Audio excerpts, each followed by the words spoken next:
नीति बेटा तूने मेरा फोन देखा? वो तो रहा अभी।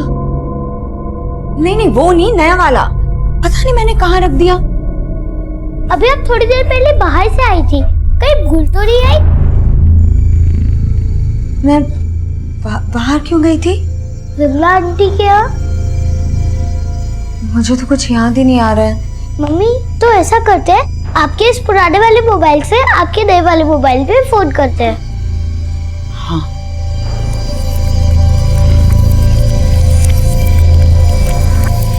कोई फोन ही नहीं उठा रहा।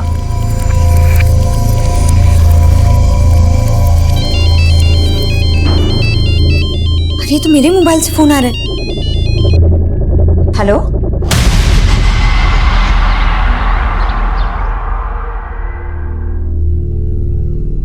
भैया, इसको एक गिलास जूस देना। हेलो कहाँ हैं आप? जी आप कौन? आपका मोबाइल खो गया था, वो मुझे मिला था और उसी के लिए आप मुझसे वसंत मार्केट मिलने आने वाली थी। हाँ ठीक है भैया, आती हूँ। चल बेटा। अरे तूने अभी तक जूस फिनिश नहीं किया? भैया आप जरा इसका ध्यान रखेंगे? बस मैं 2 मिनट में आ रही हूँ, ध्यान रखिएगा इसका। बेटा मैं आती हूँ। हाँ देख ली मैंने ब्लू कार, मैं आ रही हूँ।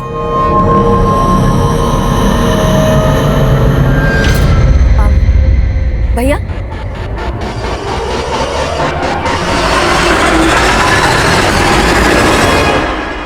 बेटा तुम्हारी मम्मी 2 मिनट बोल कर गई थी, 2 घंटे हो गए, अब तक आई नहीं। कहीं गई क्या? मालूम नहीं, मैं ढूंढ के आऊं। मगर मेरे पैसे? पैसे तो नहीं है मेरे पास।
आइए, ये देखिए सर, कल यहाँ कुछ नहीं था।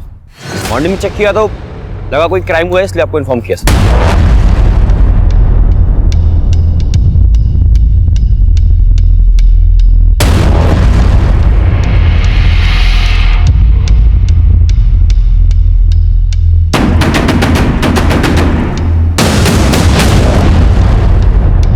सर, किसी फीमेल का कपड़ा लग रहा है, किसी लड़की के फटे हुए कपड़े, खून के धब्बे। शायद किसी लड़की के साथ यहाँ रेप किया गया है और उसके बाद उसका मर्डर। एक काम करो, आसपास का एरिया स्कैन करो, शायद लाश को यहीं कहीं ठिकाने लगाया गया हो।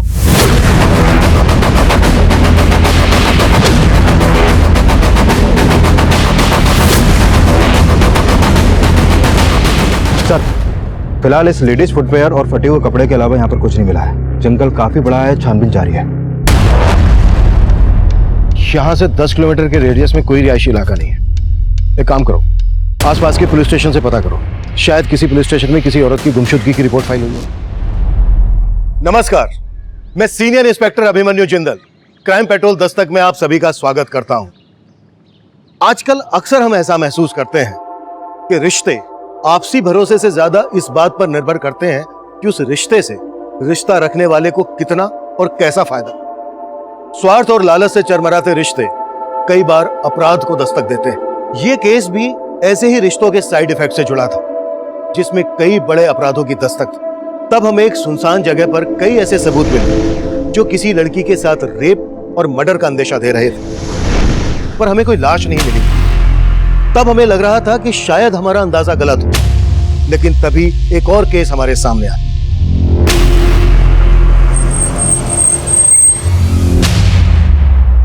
कल एक औरत इस बच्ची को इसकी दुकान पर छोड़ बोलकर गई कि थोड़ी देर में आ जाएगी वापस, लेकिन वापस ही नहीं आई। हाँ साहब, इस बच्ची को ना ही अपनी मम्मी का मोबाइल नंबर मालूम है, ना ही घर का एड्रेस। सिर्फ इतना जानती है कि कहीं लाजपत नगर में रहती। हेलो बेटा, क्या नाम है आपका? नीति। नीति बेटा, आपकी मम्मी का क्या नाम है? पुष्पा काठपाल।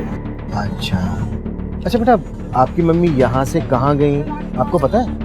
नहीं, और कल मम्मी का मोबाइल गुम हो गया था और वो मोबाइल एक अंकल को मिला, मम्मी वही लेने आई थी। अच्छा बेटा, जिन अंकल को मोबाइल मिला, जिनसे मम्मी लेने आई थी, वो अंकल कौन है आप जानते हो? नहीं। नीति बेटा, आपके पापा क्या करते हैं? पापा नहीं है। विकास, इस एरिया के सीसीटीवी चेक करो। शायद इस बच्चे की माँ किसी आदमी के साथ जाते हुए कैप्चर हुई हो, और यहाँ का डंप डेटा भी निकलवाओ, और उसमें से एक्टिव पुष्पा का नंबर निकालो ताकि हम उसके एड्रेस तक पहुंच सकें। रंजना, जब तक इस बच्चे की माँ नहीं मिल जाती है, इसके रहने का बंदोबस्त करो, और इसको कुछ खिलाओ पिलाओ। वो क्यों? जी सर।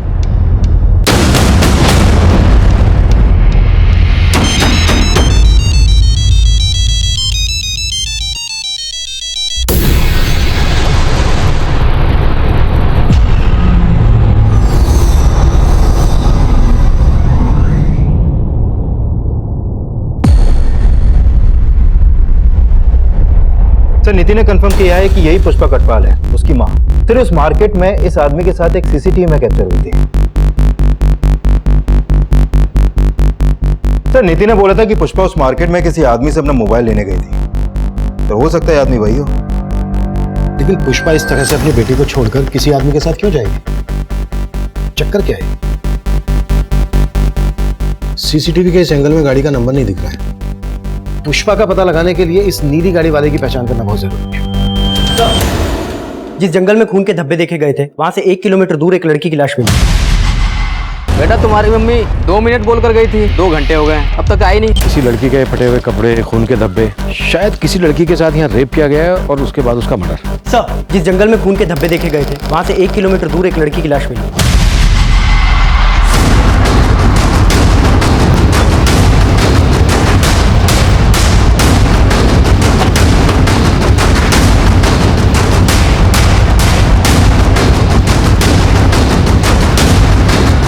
बाहर निकलो। शायद इसका मर्डर वहीं किया गया हो जहां पर हमें वो ब्लड मिला। उस ब्लड और इस लड़की के ब्लड दोनों को मैच करवा के देखो। हाँ वर्मा। सर, जिस नीली गाड़ी में पुष्पा को जाते हुए देखा गया था, उसका नंबर एक दूसरे सीसीटीवी में कैप्चर हुआ है। सर, ये गाड़ी किसी मनोहर शर्मा के नाम लक्ष्मी नगर के एड्रेस पर रजिस्टर है। मुझे एड्रेस SMS करो, हम लक्ष्मी नगर पहुंचते हैं। बॉडी को पोस्टमार्टम के लिए भेज दो और इस लड़की की पहचान पता करने की कोशिश करो। मौसी जी, मुझे कुछ समझ में नहीं आ रहा है। परसों रात को ही तो मेरी उससे बात हुई थी। हाय अर्ना, कैसी है तू? कैसे याद किया? तेरे देहरादून में आई थी। आई हुई थी मतलब? अब कहाँ है? देहरादून में ही हूँ। एक्चुअली कुछ काम था इसलिए आना पड़ा। वैसे तो चिंता मत कर, कल सुबह तुझसे मिलकर ही वापस दिल्ली जाऊंगी। कल मॉर्निंग से मैं उसका वेट कर रही हूँ और मेरा फोन ही नहीं उठा रही है। बेटा, मुझे कुछ ठीक नहीं लग रहा, मेरा दिल बहुत घबरा रहा है। मौसी जी, जैसे ही मुझे कुछ पता चलता है ना, मैं आपको इन्फॉर्म करती हूँ। मम्मी क्या बोला दीदी ने? वही बोली जो पहले बोल रही थी। गरिमा, मेरा दिल बहुत घबरा रहा है। माँ, मुझे लगता है हमें पुलिस को इन्फॉर्म करना चाहिए।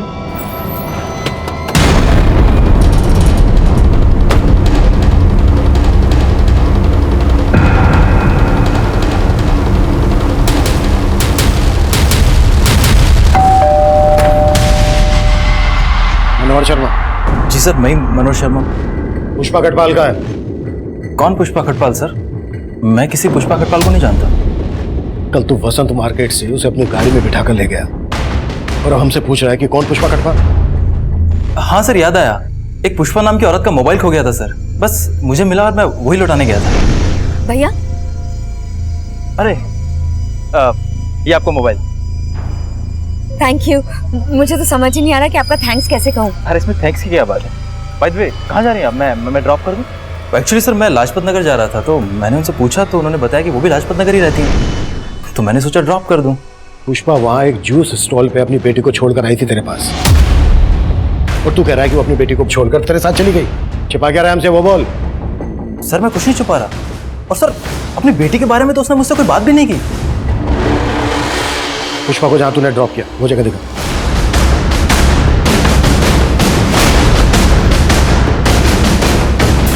सर यही वो जगह है, ये ड्रॉप किया था मैंने उसे।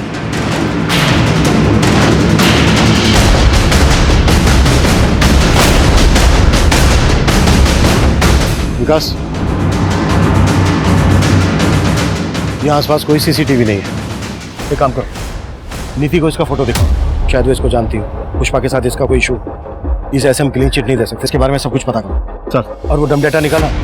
हमारे लिए ये जानना भी जरूरी है कि पुष्पा कहाँ रहती है। सर डम डेटा मिल गया, हमारी टीम उसी पे काम कर रही है। गुड।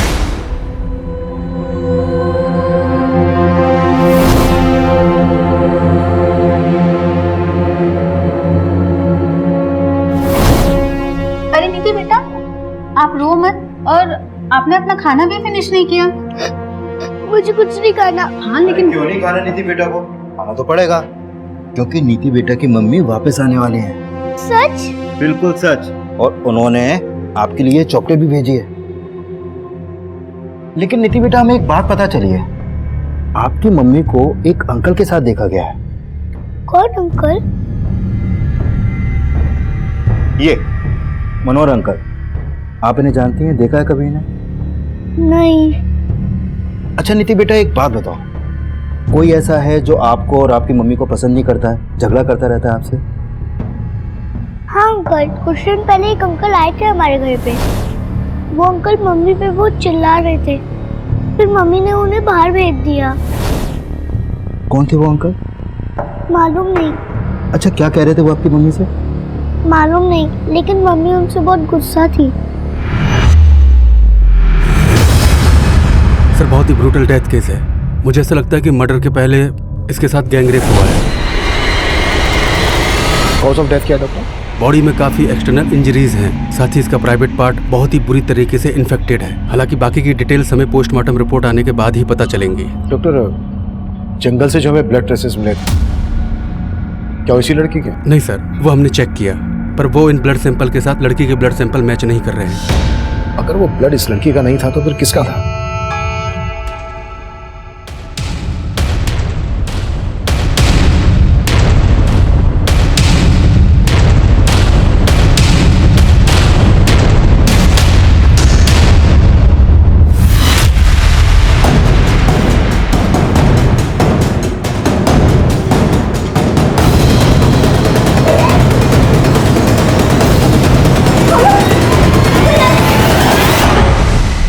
सर, वसंत मार्केट के डम डेटा में पुष्पा कटवाल के 2 मोबाइल नंबर एक्टिव थे। ये देखिए सर। सर, पुष्पा का लाजपत नगर वाला एड्रेस मिल गया है। गाड़ी निकलो।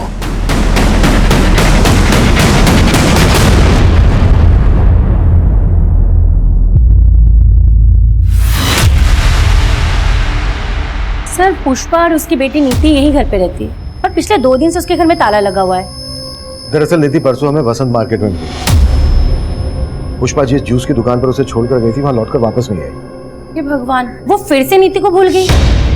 फिर से नीति को भूल गई मतलब? सर, पुष्पा को भूलने की बीमारी है, इसलिए तो वो कोई भी बात ठीक से याद नहीं रख पाती है और इसी वजह से कई बार वो नीति को खो चुकी है। अरे पुष्पा, कैसी हो? हाँ अच्छी हूँ। अच्छा सुनो ना, कल अष्टमी है तो मैं कन्या जी मारी हूँ, तो नीति को प्लीज भेज देना। ठीक है, भेज दूंगी।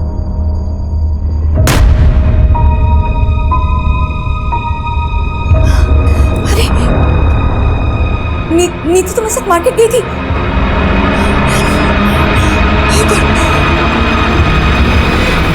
कब से है पुष्पा को ये परेशानी? काफी टाइम से। पुष्पा उसका इलाज भी करवा रही है। नीति हमें जिस मार्केट से मिली, उस मार्केट से पुष्पा को इस आदमी के साथ जाते हुए देखा गया था। जानती हो इसे कौन है ये? नहीं सर, इसे मैं नहीं जानती हूँ। पुष्पा का कोई रिश्तेदार?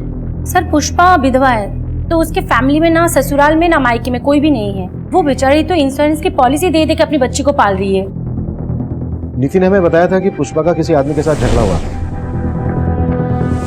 ऐसे किसी आदमी को जानती हो जिसका पुष्पा के साथ कोई इशू हो? नहीं सर। Thank you. सर, मनोहर ने पुष्पा को जहाँ छोड़ा था वो जगह यहाँ पास में ही है, लेकिन सर इस औरत ने बोला कि पुष्पा को भूलने की बीमारी थी। कहीं ऐसा तो नहीं कि पुष्पा को वाकई में याद नहीं कि वो नीति को जूस की शॉप पे छोड़कर मनोहर के साथ यहाँ पर आई? पर इस लेडी ने यह भी बोला कि 2 दिन से यहाँ पर ताला लगा हुआ है। अगर पुष्पा यहाँ पर आई थी तो विकास, ताला तोड़।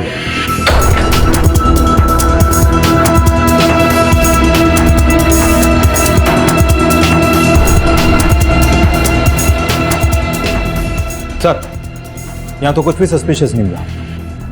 विकास, एक बात मेरी समझ में नहीं आ रही है, कोई माँ अपनी बेटी को 2 दिन तक कैसे भूल सकती है?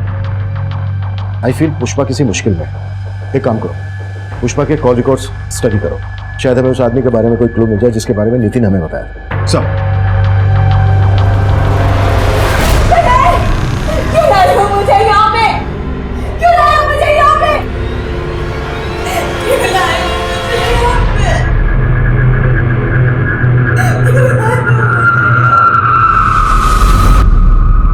सर, देहरादून के माल रोड पुलिस स्टेशन में करुणा नाम की लड़की की मिसिंग कंप्लेंट फाइल हुई थी। सर, इसकी फोटो उस लड़की से मिलती है जिसकी हमें लाश मिली थी।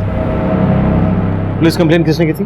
सर, इसकी कजन अदिति नाम है, माल रोड पे रहती है सर। इसकी कजन को बुलाकर लाश की शिनाख्त करो। सर। अरुणा!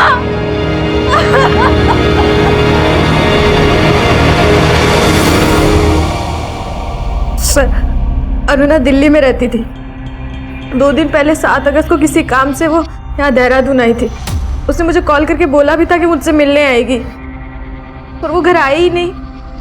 तुम्हारे अलावा देहरादून में और कहाँ आने वाली थी अरुणा? इस बार में तो मुझे नहीं पता। अरुणा दिल्ली में रॉयल स्टार होटल में काम करती थी, शायद उसी के किसी काम से आई होगी। अरुणा के पेरेंट्स भी दिल्ली में रहते हैं? नहीं सर, अरुणा रोहतक की रहने वाली है, तो उसके मदर और सिस्टर दोनों वहीं रहते हैं। तो दिल्ली में अरुणा अकेले रहती थी? नहीं सर, अपने फियांसे के साथ रहती थी। अरुणा के फैंसी का नाम क्या है और वो दिल्ली में कहाँ रहता है? सर, जनकपुरी में। अरुणा के फियांसे का नाम अजीम है। मैंने उससे बहुत कॉल किए, पर अजीम ने मेरा एक भी फोन नहीं उठाया।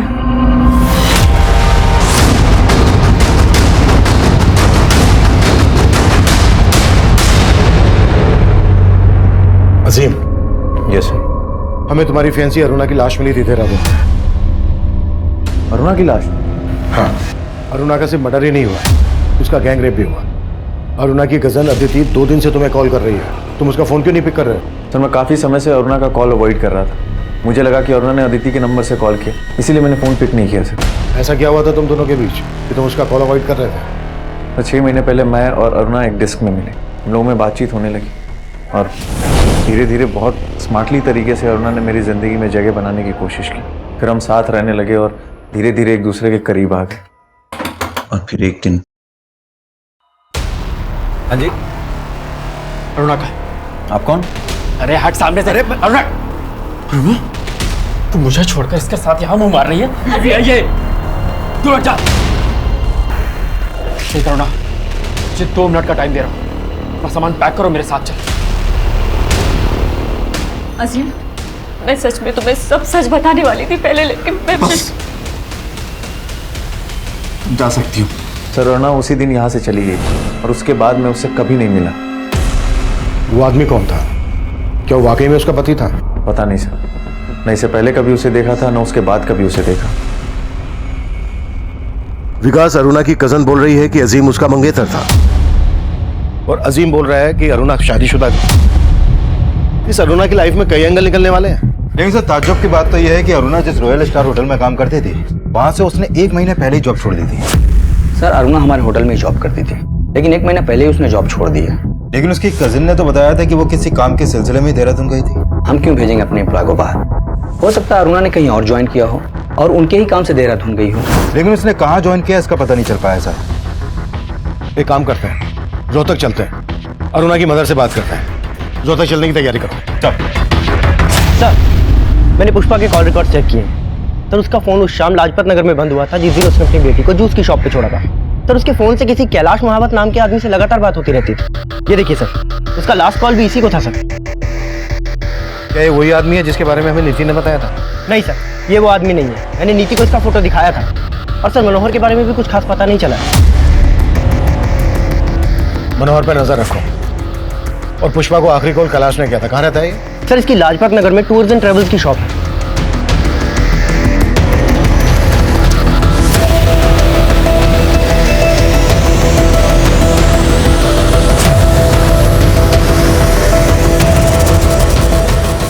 सर ट्रैवल एजेंसी के साथ साथ मैं बीसी भी चलाता हूँ और पुष्पा हमारी उस बीसी की मेंबर थी। बीसी क्या? बीसी मतलब कमेटी सर। जो मेंबर्स होते हैं उनसे थोड़ा थोड़ा पैसा इकट्ठा किया जाता है और फिर महीने के आखिर में जिसकी नाम की पर्ची खुलती है उसे वो पैसा दे दिया जाता है। 7 अगस्त की शाम को पुष्पा को तुमने फोन क्यों किया था? 7 सर उसकी बीसी लगी थी ना इस महीने 5 लाख की, तो सभी मेंबर से पैसा इकट्ठा करके उसे पैसा देने के लिए बुलाया था। पुष्पा पूरे 5 लाख रुपए हैं, बार बार गिनने की जरूरत नहीं है। लो जूस आ गया, जूस पियो पहले।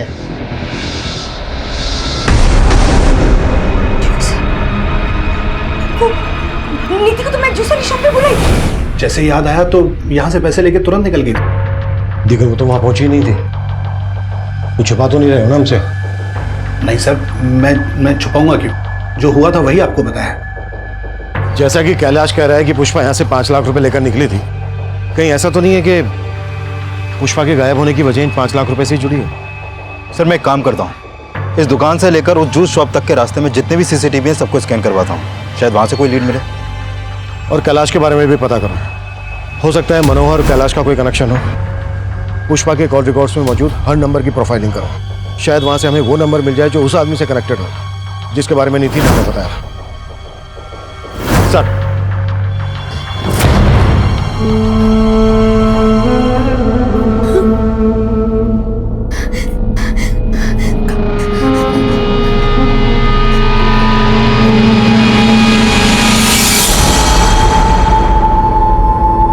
कौन हो तुम? तो तेरी याददाश्त भी चली गई? मुझे यहाँ क्यों लाए हो तुम? याद करो, बिना वजह तो लाया नहीं।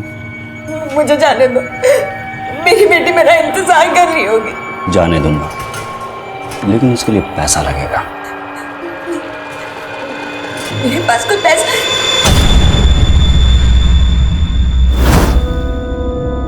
पुष्पा पूरे 5 लाख रुपए हैं। मेरे पास जो 5 लाख थे वो तो पैसे का नाम लिया और सब कुछ याद आ गया। देख, वो 5 लाख तो भूल जा भी, और अगर तुझे यहाँ से निकलना है तो मुझे 5 लाख और दे दे। मेरे पास पैसे नहीं है। तेरे पास लादिन का चिराग है ना एक, उसको खींच दे मेरे लिए और चले जा। साहब मेरा बस चलता तो मैं उसे कभी दिल्ली जाने नहीं देती। हमारा उसके सिवा और कोई सहारा भी तो नहीं था। घर की पूरी जिम्मेदारी उसने अकेले अपने सर पे ले रखी थी। एक झटके पे उसने हमें बेसहारा छोड़ दिया। अरुणा दिल्ली में काम क्या कर रही थी? सर दीदी रॉयल स्टार होटल में काम करती थी। होटल से हमें पता चला कि 1 महीना पहले ही उसने वहां से काम छोड़ दिया। नहीं साहब, ऐसा नहीं था। हाँ सर, दीदी ने हमें इसके बारे में कुछ भी नहीं बताया। अच्छा, अरुणा शादीशुदा थी ना? हाँ सर, लेकिन वो अपने पति के साथ नहीं रहती थी। कोई खास वजह? शादी कोई बच्चों का खेल नहीं है, जिंदगी भर का फैसला है। और विवेक तो कुछ कमाता भी नहीं है।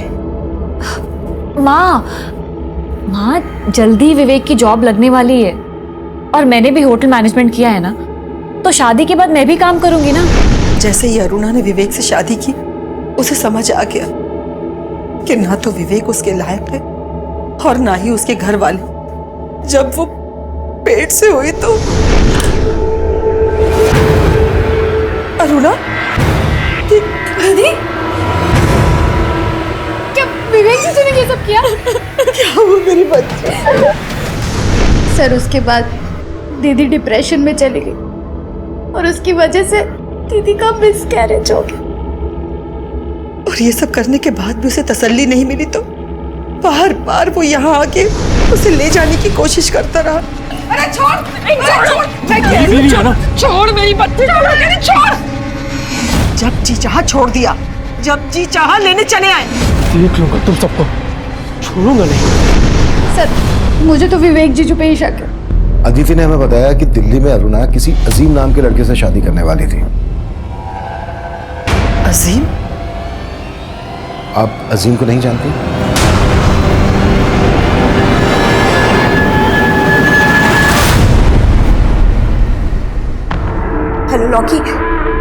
पैसों का इंतजाम हो गया? हाँ इंतजाम हो गए। अब कहाँ है? मैं वहां आ जाता हूँ। मैं नहीं नहीं नहीं नहीं, मैं तुझसे नहीं मिलूंगी। तू एक काम कर, पैसे लेके गोविंद मार्ग पर पहुंच। वहां सोनू नाम का लड़का तुझे फोन करेगा और तुझसे मिलेगा। तू उसे 5 लाख रुपए दे देना। देखो देखो, अब मैंने तुम्हारे पैसों का इंतजाम कर दिया।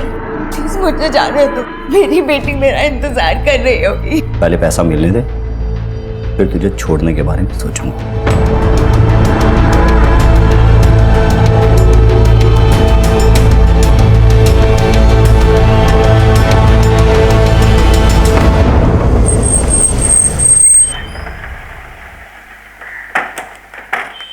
सर मैं मानता हूं कि मेरा और अरुणा का रिश्ता नहीं निभ पाया, लेकिन मैंने ऐसा कभी नहीं सोचा था कि अरुणा का अंत इतना बुरा होगा। और इस बुरे अंत के लिए अरुणा के घर वाले तुम्हें जिम्मेदार ठहरा रहे हैं। सर अगर मैं आपसे कहूं कि उसके इस अंत के लिए उसके घर वाले जिम्मेदार हैं, तो क्या आप मुझ पर भरोसा करेंगे? जो भी है तुम साफ साफ बोल दो। विवेक, नाश्ता रेडी है और मैंने लंच भी रेडी कर दिया है। हाँ,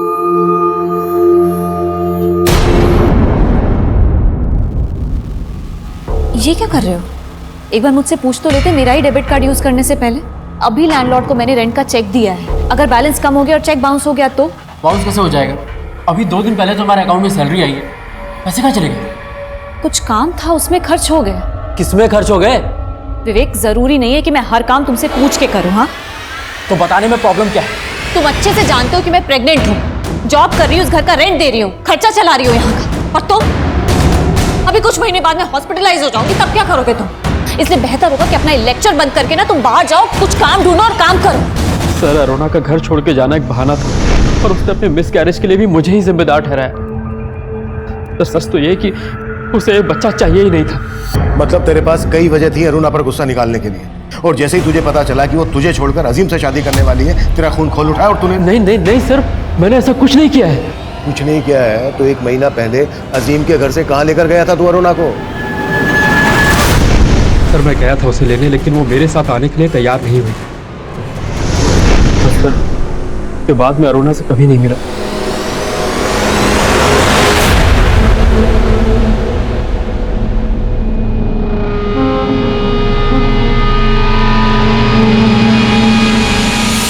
हाँ पैसा मिल गया।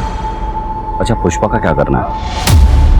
पुष्पा तब कहाँ थी इसकी हमें कोई लीड नहीं मिल रही थी, लेकिन पुष्पा के कॉल रिकॉर्ड से उस आदमी के बारे में हमें कुछ पता नहीं चल रहा था। साजिश करने वाला कोई और ही था। वहीं अरुणा के केस में अरुणा का दोस्त अजीम, अरुणा का पति विवेक और होटल रॉयल स्टार का मैनेजर रोहित हमारे प्राइम सस्पेक्ट थे। अजीम और रोहित दिल्ली में रहते थे, विवेक रोहतक में रहता था, और अरुणा की लाश मिली थी हमें देहरादून में। अरुणा का गैंग रेप किन्होंने किया होगा, उसका मर्डर किस मकसद से किया गया होगा, यह पहली तब हमारे लिए और जटिल बनने वाली थी। सर मैंने अरुणा के कॉल रिकॉर्ड स्टडी किए।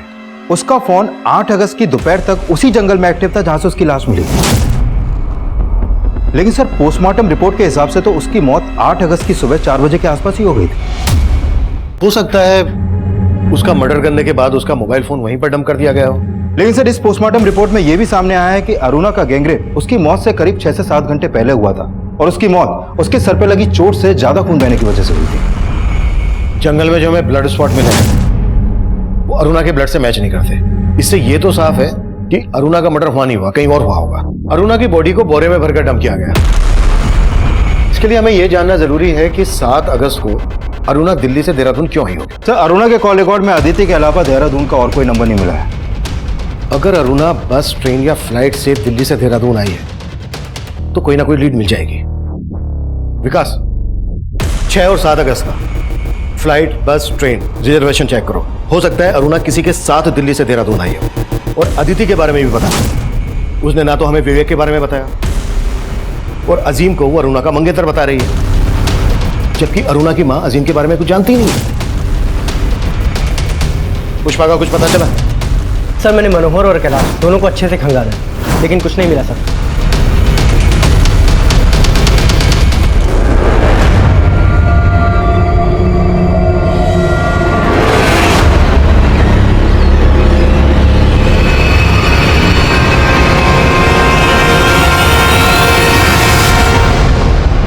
सर, ये अरुणा 7 अगस्त की शाम को ट्रेन से देहरादून आई थी और उस टिकट के PNR नंबर में सिर्फ अरुणा ही अकेली पैसेंजर थी।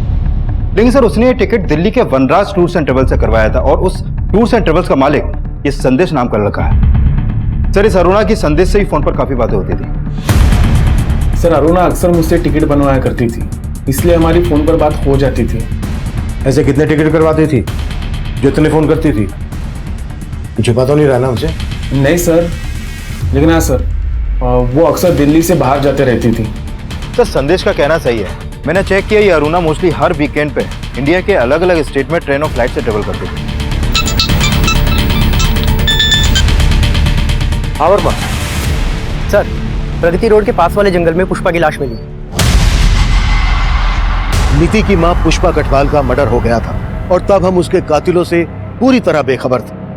वहीं दूसरी तरफ अरुणा रेप और मर्डर केस में हमारी कोशिश एक चौंका देने वाला घुमाव लेकर आई। सर हमारे खबरियों ने वनराज टूर्स एंड ट्रेवल्स वाले संदेश की बिल्डिंग लगाई तो पता चला कि संदेश एक पिम्प है। वो कई हाई प्रोफाइल लोगों को एस्कॉर्ट प्रोवाइड करता है।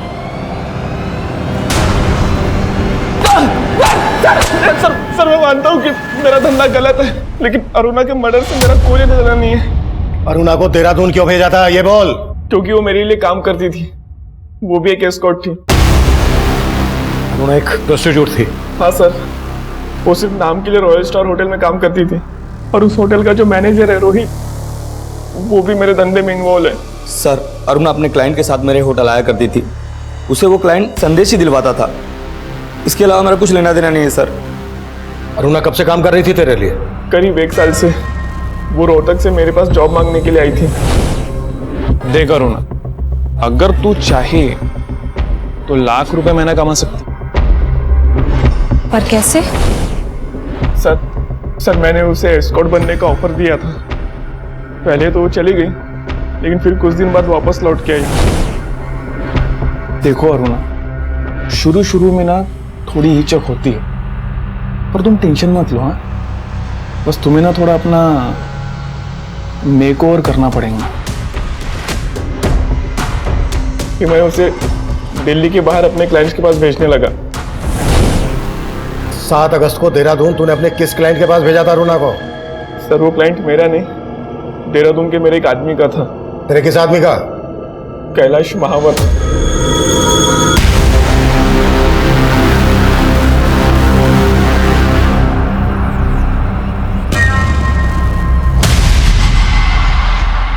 ये सोनू है, कैलाश के लिए काम करता है।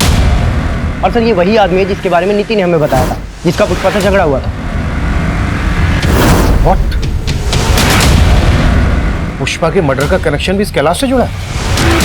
हमने कैलाश और सोनू को ढूंढने के लिए अपना खबरी नेटवर्क एक्टिव कर दिया और हमारे खबरियों ने हमें उन तक पहुंचा दिया।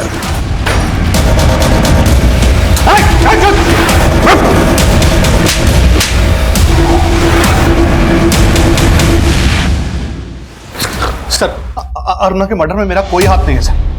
और पुष्पा से तेरा और सोनू का क्या कनेक्शन है?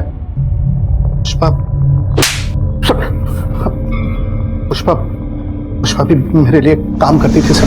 अच्छा सुन, वो मेरे क्लाइंट को ना अरुणा को फोटो बड़ा पसंद आया, तो एक काम कर, 5 अगस्त को बुला ले उसे देहरादून, उनकी जंगल पार्टी को रंगीन बनाने के लिए। लेकिन अरुणा की कीमत याद है ना? और मेरा पहले का 5 लाख भी बकाया है। अरे कौन सा 5 लाख? 3 लाख बकाया था सिर्फ। वो बहुत बड़ी भुलक्कड़ थी सर, हमेशा मेरे पैसे देना भूल जाती थी। उस दिन मैंने उसे पीसी के पैसे देने नहीं बुलाया था, बल्कि अपने पैसे मांगने के लिए बुलाया था। ये ले तेरे 3 लाख। महानात्मा, 5 लाख थे, 5 लाख और 1 लाख इस बार का, 6 लाख रुपए लूंगा मैं। अरे तेरा दिमाग खराब हो गया है क्या? पहले के 3 लाख और इस बार के 1 लाख बस। तेरा दिमाग खराब है? ये जूस मत दे उसे, जहर दे, जहर। निकल बाहर। सुन, 6 लाख रुपए चाहिए मुझे पूरे, 3 लाख नहीं लूंगा।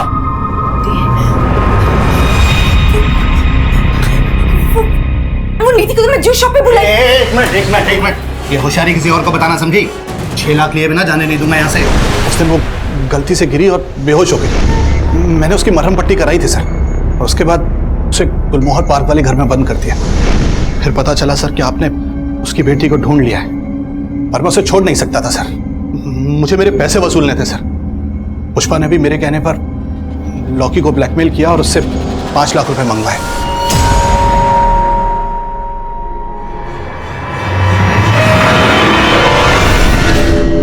ये लॉकी कौन है? लॉकी पुष्पा का एक क्लाइंट सर। पुष्पा ने अरुणा को उसके पास भेजा था और हमें पूरा यकीन था सर, उसका मर्डर, गैंगरेप वगैरह सब लॉकी ने किया था। तो तू कह रहा है कि अरुणा का मर्डर लॉकी ने किया था? जी सर। कहाँ में लगा है लॉकी?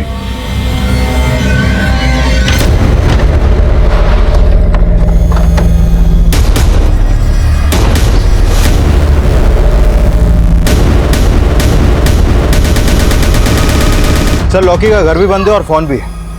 इस लॉकी की कुंडली निकालो, इसके हर रिश्तेदार दोस्त सबसे मिलो, कैसे भी करके लॉकी मुझे अंदर चाहिए, वो भी जल्दी।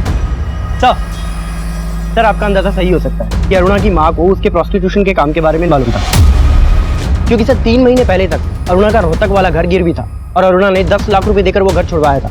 और सर ये संदेश भी रोहतक का ही रहने वाला है। और सर अरुणा के आस पड़ोस के लोगों को भी शक है कि अरुणा प्रोस्टिट्यूशन के काम से जुड़ी हुई थी। आप ही ने अरुणा को दिल्ली संदेश से मिलने के लिए भेजा था और संदेश भी यहीं रोहतक का रहने वाला है।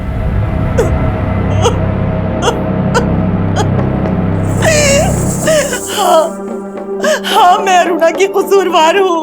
क्या करती मैं? उसके बाप के जाने के बाद घर में खाने के भी पैसे नहीं थे, ये घर गिरवी रखना पड़ा मुझे। और अरुणा विवेक से शादी करके विवेक के लिए कमाने लगी। और इसी लालच में आपने अरुणा को विवेक से अलग कर दिया। कहीं ऐसा तो नहीं है कि अरुणा अजीम से शादी करना चाहती थी, ये बात आपको रास नहीं आई और आप ही ने अरुणा को? नहीं साहब नहीं, मैं बुरी जरूर हूँ लेकिन इतनी भी बुरी नहीं। आखिर मैं अरुणा की माँ हूँ, मैं अपनी बच्ची के साथ ऐसा कैसे कर सकती थी? हाँ विकास, सर मैंने लोकेश और लॉकी के कॉल रिकॉर्ड स्टडी किए, उसमें अरुणा के पति विवेक का नंबर मिला है। ओके सर मेरे यकीन मानिए सर मैंने अरुणा को नहीं मारा, मैं सच कह रहा हूँ सर, मैंने उसका मर्डर नहीं किया है। तूने मर्डर नहीं किया तो लॉकी से करवाया? नहीं सर, लॉकी ने भी उसका मर्डर नहीं किया है। 7 अगस्त की रात को अरुणा को लॉकी ने हायर किया था और हमें यह भी पता चल गया कि 7 अगस्त की रात को तू देहरादून में था।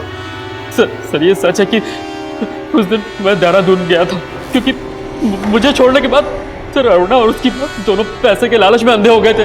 सर मुझसे यही बात बर्दाश्त नहीं हुई, मैं उससे मिलकर अपनी भड़ास निकालना चाहता था, पर सर उसने मुझसे मिलने तक से मना कर दिया, इसलिए मैंने उसको लॉकी के थ्रू हायर किया सर।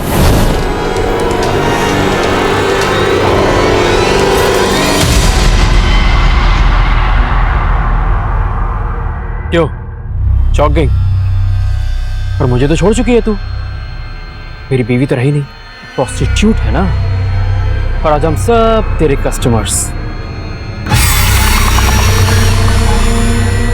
विवेक तुम ये चुप, आज तू नहीं सिर्फ मैं बोलूंगा। अपनी माँ के चलते छोड़ा था ना मुझे, देख क्या बना दिया है तुझे। विवेक मैं जानती हूँ मेरे पास तुम्हारे किसी भी सवाल का कोई जवाब नहीं है। चलो रे, हो गई हमारी बातचीत, जो काम करने आए हो ना वो काम करो। विवेक तुम ये क्या कर रहे हो विवेक? विवेक क्या हो रहा मुझे?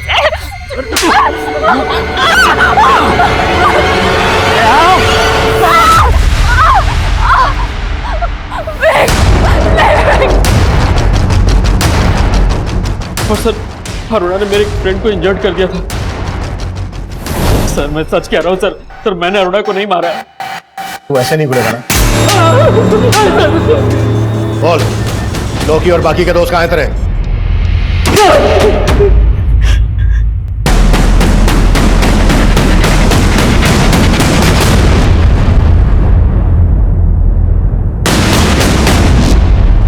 सर लॉकी और विवेक के दूसरे दोस्त भी यही बोल रहे हैं कि उन्होंने अरुणा का सिर्फ रेप किया था, मर्डर नहीं।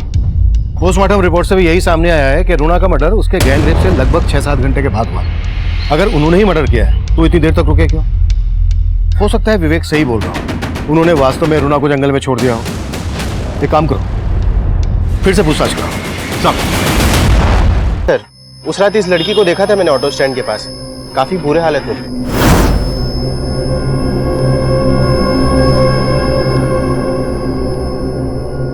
सर तब वो वहाँ से एक ऑटो से निकल गई। हाँ साहब, उस रात ये लड़की मेरे ऑटो में बैठी थी। उसके साथ कुछ तो गलत हुआ है साहब, उसकी हालत ठीक नहीं थी। कहाँ छोड़ा था इस लड़की को, बता सकते हो? सर मैंने उस लड़की को यहीं उतारा था और वो इसी बिल्डिंग में गई थी।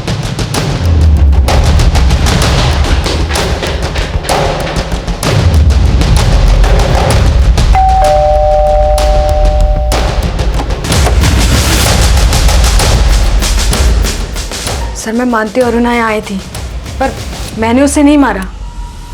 तो फिर किसने मारा?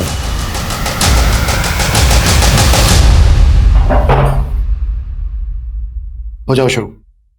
हेलो।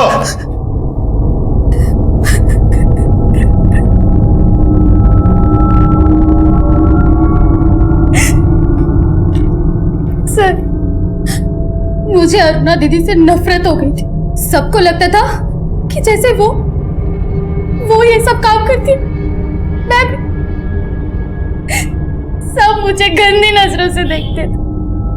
मुझसे ये जिल्लत भरी जिंदगी बर्दाश्त नहीं होती थी। लेकिन तब मुझे मालूम नहीं था कि अरुणा दीदी ये सब माँ के कहने पे करती। मुझे और आदित्य को पहले से ही मालूम था कि वो देहरादून आने वाली है, इसीलिए मैं वहां गई थी। मैं सिर्फ उससे बात करना चाहती थी।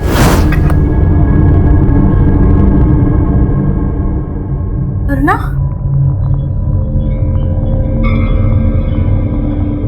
ये क्या हुआ तेरे साथ? हाँ? बहुत मेहनत करके आई हो ना, थक गई हो। आपको तो चुल्लू भर पानी में डूब मरना चाहिए। मैं तो कब की मर चुकी हूँ और आज विवेक ने मुझे पूरी तरह से खत्म कर दिया। लेकिन सिर्फ विवेक ही नहीं, तुम और माँ भी दोषी हो मेरी इस हालत के।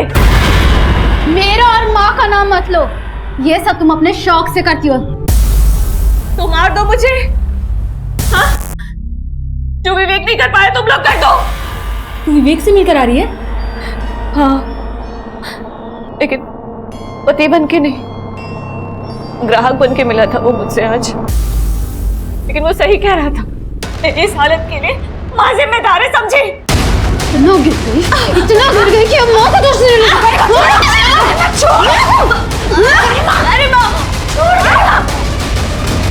अदिति ने कहा कि अगर हमने दीदी की लाश डंप नहीं की तो हम दोनों फंस जाएंगे। सर मुझे पता था उस रात अरुणा जंगल पार्टी में कहाँ से आई है। उसने बोला कि विवेक ने उसका रेप किया है, तो हमने सोचा उसकी बॉडी वहीं डंप कर देते हैं, इसलिए मैंने अपने फ्रेंड से उसकी कार बोरो की।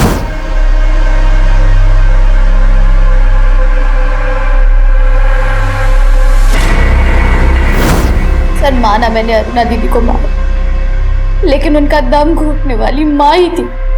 अगर मुझे पहले पता होता तो मैं अरुणा दीदी को नहीं, माँ को ही मार डालती। अगर तुमने सब कुछ पहले से ही समझने की कोशिश की होती तो आज तुम्हें ये पछतावा नहीं होता। गलतियां इंसान की फितरत है, जिसको सुधारने की गुंजाइश हमेशा रहती है। सही और गलत का चुनाव चाहे कितना भी मुश्किल हो, लेकिन तब भी हमें अपनी जरूरत के आगे कभी घुटने नहीं टेकने चाहिए। अरुणा जानती थी कि वो जो कर रही है गलत है। उसने इस दस्तक को महसूस करके अजीम के साथ एक नई शुरुआत करने का फैसला किया, पर मुश्किल वक्त के इम्तिहान में वो हार गई और उसे हराने वाले हर लिहाज से गलत साबित हुए। अजीम अरुणा की मजबूरी को धोखा समझ रहा था और विवेक ने अरुणा की मजबूरी का तमाशा बना दिया, उसे अपनी घिनौनी हवस से दागदार कर दिया। अरुणा की माँ अरुणा की मजबूरी से अपना स्वार्थ पूरा कर रही थी और गरिमा ऐसी गलतफहमी का शिकार हुई कि उसने अरुणा का मर्डर कर दिया। ये सब ऐसी दस्तक थी, अगर इन पर अरुणा ने गौर किया होता तो अंजाम बदल सकता था। अब मैं सीनियर इंस्पेक्टर अभिमन्यु जिंदल आप लोगों से विदा लेता हूं। आपसे फिर मुलाकात होगी एक नए केस के साथ। देखते रहिए क्राइम पेट्रोल दस्तक। मकसद बताना नहीं, बचाना है।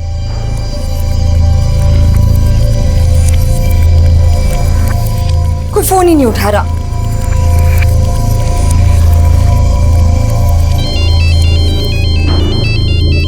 अरे तो मेरे मोबाइल से फोन आ रहा है। हेलो,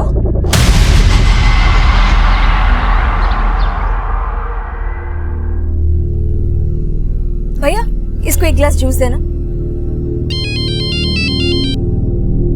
हेलो, कहाँ हैं आप?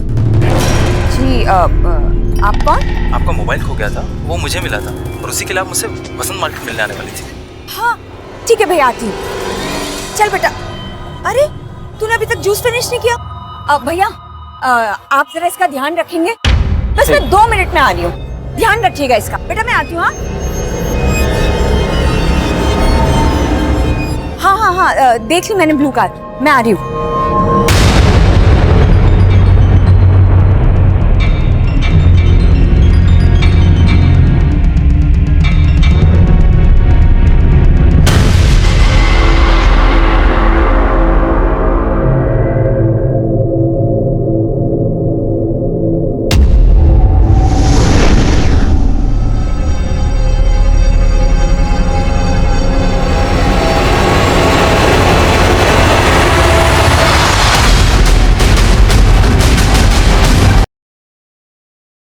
सर बहुत ही ब्रूटल डेथ केस है। मुझे ऐसा लगता है कि मर्डर के पहले इसके साथ गैंग रेप हुआ है। जंगल से जो हमें ब्लड ट्रेसेस मिले थे, क्या इसी लड़की के? नहीं सर। अगर वो ब्लड इस लड़की का नहीं था तो फिर किसका?